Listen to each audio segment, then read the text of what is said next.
When we were planning today's program, much discussion was had around the content. Should we focus on mental health in particular?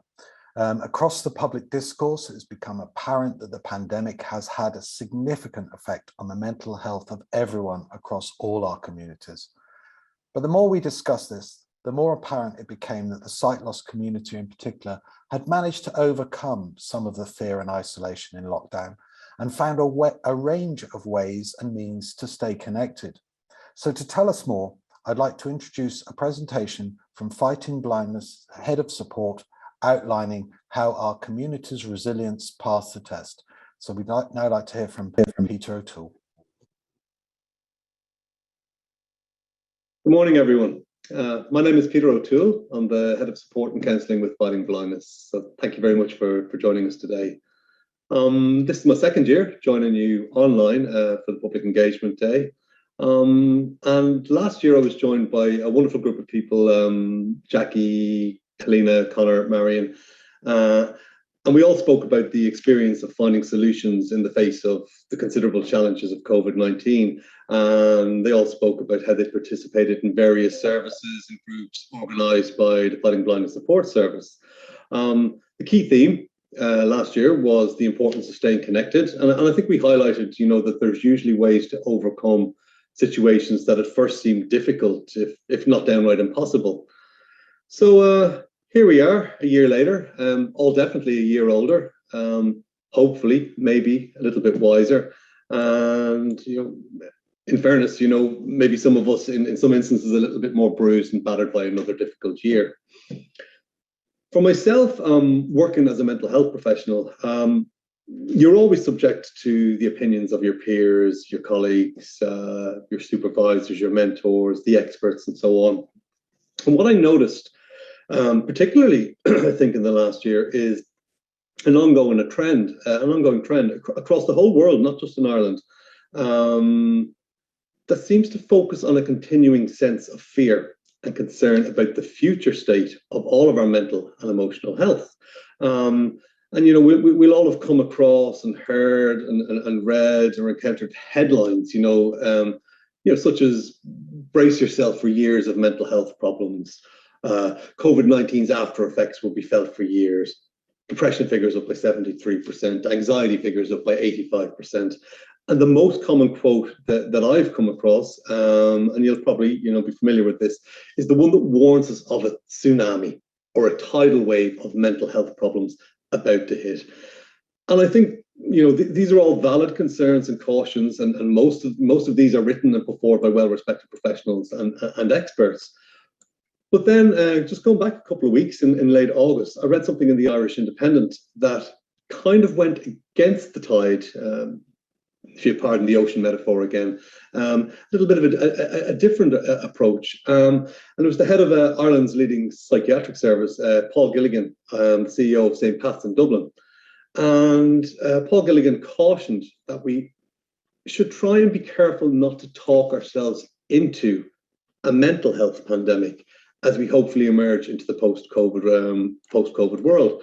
So he carried on to write that while we have to recognise and acknowledge the psychological fallout from the past 20 months, at the same time, stoking that fear or sensationalising what's to come can often be actually quite unhelpful and counterproductive. So if I was to quote him directly, he said, "I'm nervous when I hear of a tsunami of mental health issues in the aftermath of the pandemic.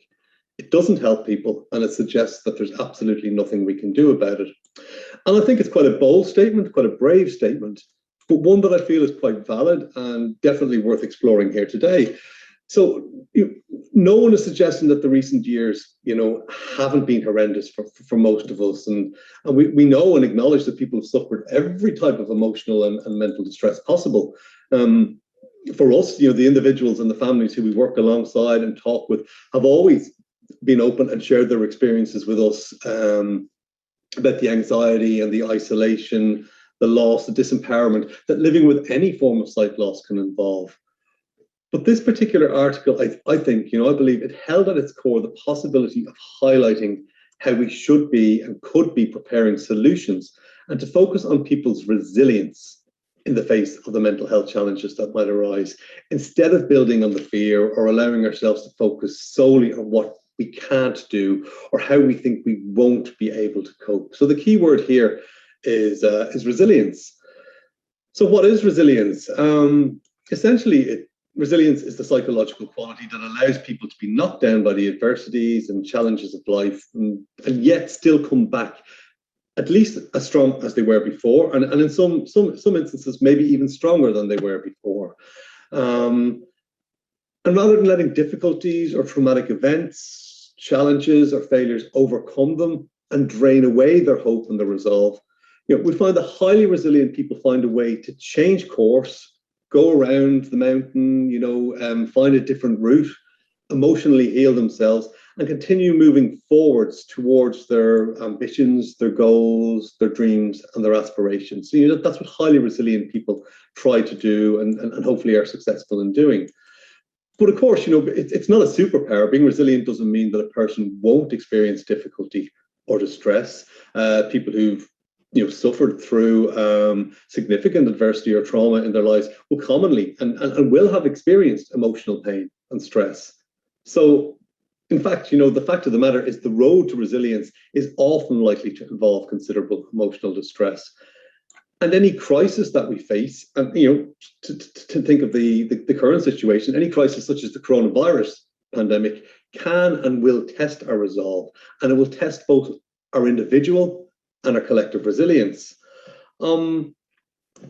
That being said, it's important to understand that resilience is an ongoing process, and while some people might appear to have a greater tendency towards resilience than others, it's important to understand that as an ongoing process in life, it's something to foster, maybe to learn a little bit more, to explore in yourself, rather than just thinking it's something you have or you don't have as well. So, and of course, look, there are certain factors that might make some individuals more resilient than others, but it's not necessarily a personality trait that only some people are lucky enough to possess. So actually, on the contrary, resilience involves behaviors, thoughts and actions that anyone can learn and develop. And it's that very ability to learn and develop your own resilience is one reason that research has shown that resilience is ordinary, not extraordinary. So as I said before, it's not a superpower gifted to the few. It's inherent in most of us. Sometimes we just have to look a little bit harder. If we go back a while, I said this in my first in person in the hotel on my first public engagement day in 2019, just after I'd started with Fighting Blindness. And I think I said then, I noticed that the field of, and always have, the field of mental health practitioners can tend to be quite egocentric, or maybe more to the point, therapist-centric. We've all these psychological theories and models, and they fill the textbooks and the journals, and they dominate everyday practice in mental and emotional health practice. From the very first days of training, students learn about these superstar theorists and therapists who work all these miracles, and in the meantime, people like myself have been working in the field for a while. You seek out these expert-led workshops and pay a fortune to learn all the latest techniques. And there's an awful lot of focus on the helper. And I always ask a question, and I've seen this as a student, and now fortunate enough to be a teacher within counselling, and ask students this question: where does the other half come in? The talk tends to mostly be about what the professionals do, or what we do to clients, or what we do to service users, or what we do for them, rather than what we do with them. And I think it's a small word, but I think it's a big distinction to be made. And I think when we talk like this, and when mental health professionals talk like this, individuals then become little more than passengers, in a professional or in an organized intervention. And their own individual contributions, to their healing, to their mental health, tend to be a little bit more minimized as well. So to ask ourselves the question, what did we here collectively in Fighting Blindness learn about resilience and the strengths of the people that we've been fortunate enough to share the journey of the last 20 months in particular with? And the first answer is that people, for me, the thing that comes to mind the quickest is that people have been very, very quick to share. to share their time, to share their suggestions, to share their stories. And of course, initially the stories were filled with fear and anxiety and uncertainty. But as our own team kind of scrambled, back in March 2020, scrambled to kind of get creative and solution focused and come up with a way to fix things or to keep the show on the road, our members and our service users definitely met us halfway, which was great. People shared their ideas and their opinions, what we could try, a lot of instances what we should try, and so on and so forth. Asking us questions: have you considered doing it this way? Would Fighting Blindness be able to do that for us? And that's really where we started. So for example, we never had a coffee morning in place, but it was suggested by a lot of people very quickly that a lot of people didn't want or need counselling. They didn't necessarily want peer support. What they wanted to do was come together to connect, that key word again, to connect, to chat, have a laugh, share their stories, sometimes just have a moan and a rant, and 20 months later, our Connections Coffee Morning is still going strong. We had a small and dedicated group of mindfulness group members who used to come to Eli Place every week. Suddenly people asked, could you do it on Zoom? Could you fit more people in? Can you share the files and the exercises, the mindfulness activities? Could you share those online? And here we are 20 months later, it's still going strong.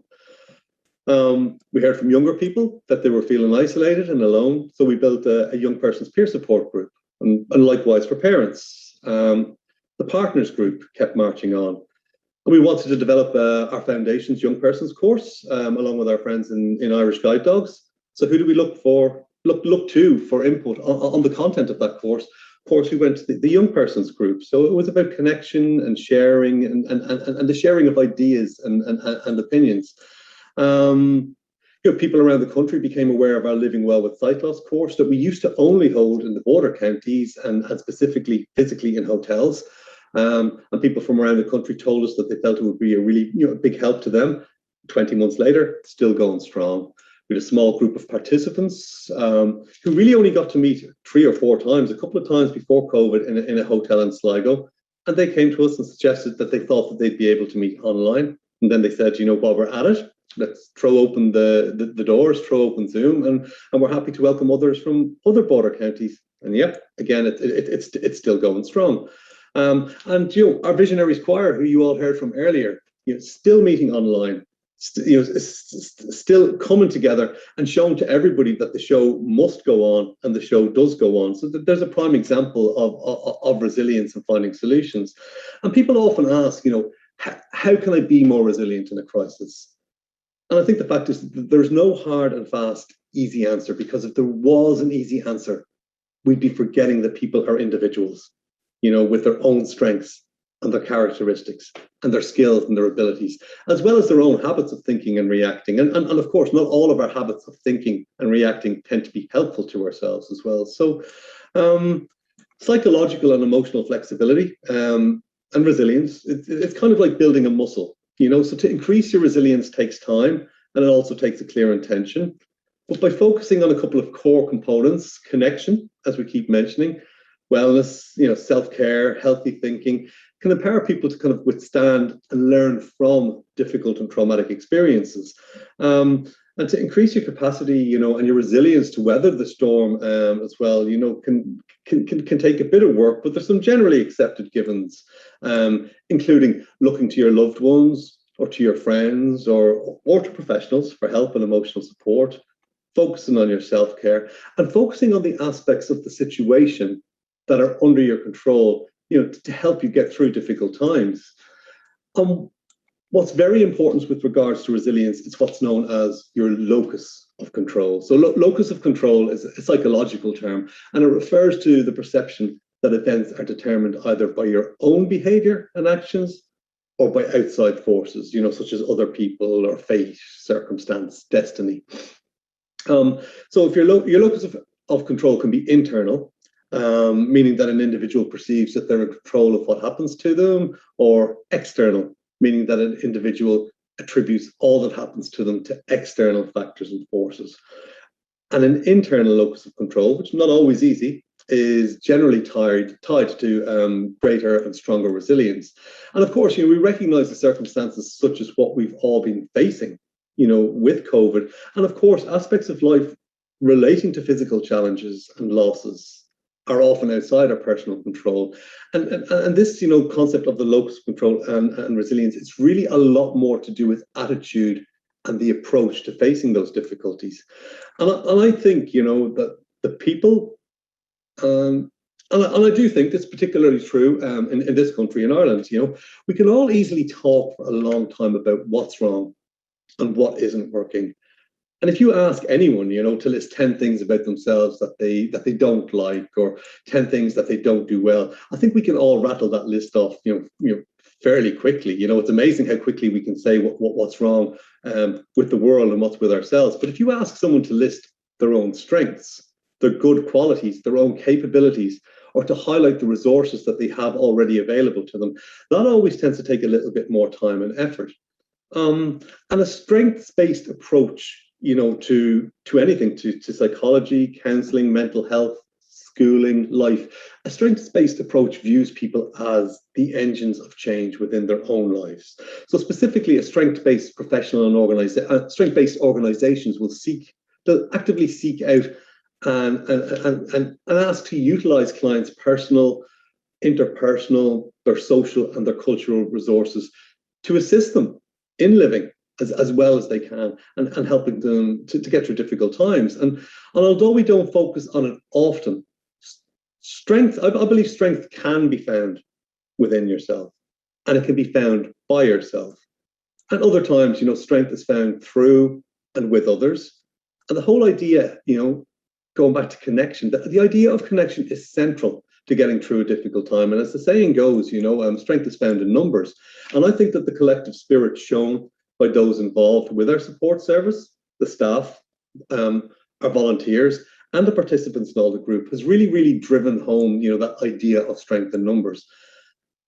And of course, I think it would be remiss of me not to mention the entire support and counselling team with who I work and their staying in power. And the solution-focused approach that they've brought to helping keeping all of our collective heads above water.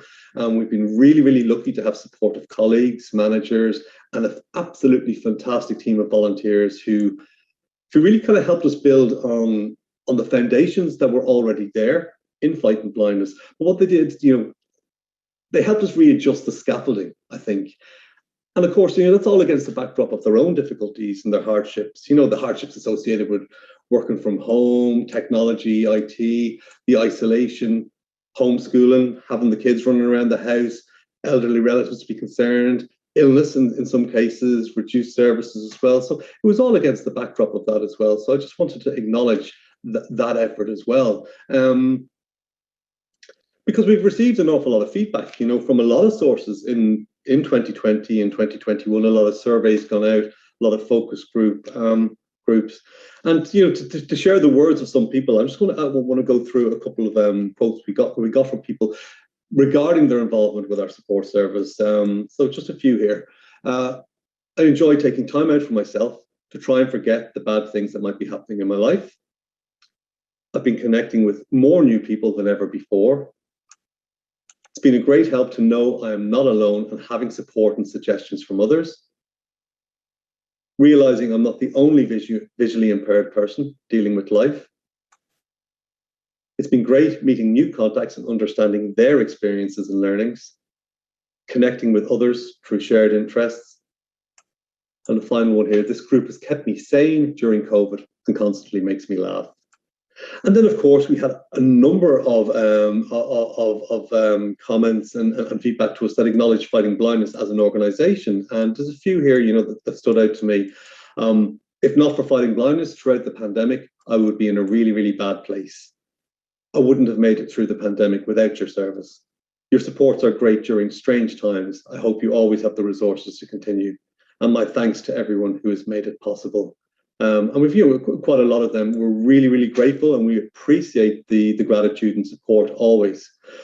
But to loop back to my earlier comment about support and resilience being a two-way street, And to take it back to my very, very first time meeting a lot of you and talking to you for the first time in my role in Fighting Blindness at the very first public engagement day I went to, I'd like to say, you know, that supporting our members and our service users in the community is not something that we do to you. It's not just something that we, you know, our support is not just something that we give to you. We speak to you and we listen to you, but we learn from you. And we get our ideas and suggestions from you and have done, you know, and we get inspired by you. And we like to think and believe, and hopefully you'd agree with this, we like to believe that we're guided by you as well. So when I reflect on the difficult times that have gone by and the admittedly difficult times that are probably still yet to come, you know, I'd just like to say, maybe remember that if there's anyone out there that thinks that either individually or collectively that we might not be resilient, just to remember this, yeah, that every participant who didn't know how to get onto Zoom initially actively had to learn how to do it.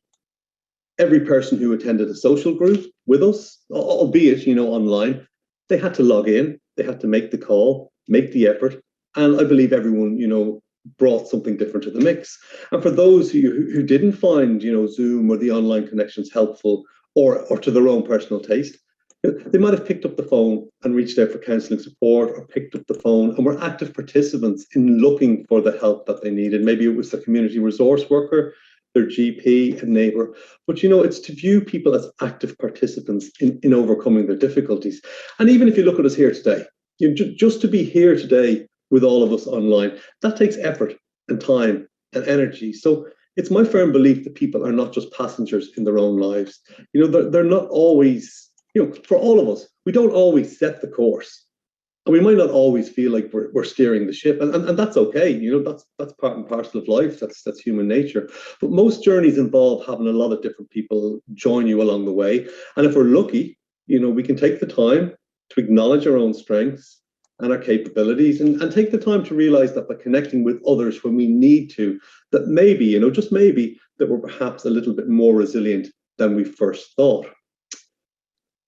So to finish up, and thanks for being here and listening to me today. So in summary, I suppose I'd say we believe here in Fighting Blind, we believe that people are and they can be resilient. We believe that the Fighting Blindness community are and can be resilient. And how do we know that? Because I think since March 2021, we learned from the very best. Thank you very much.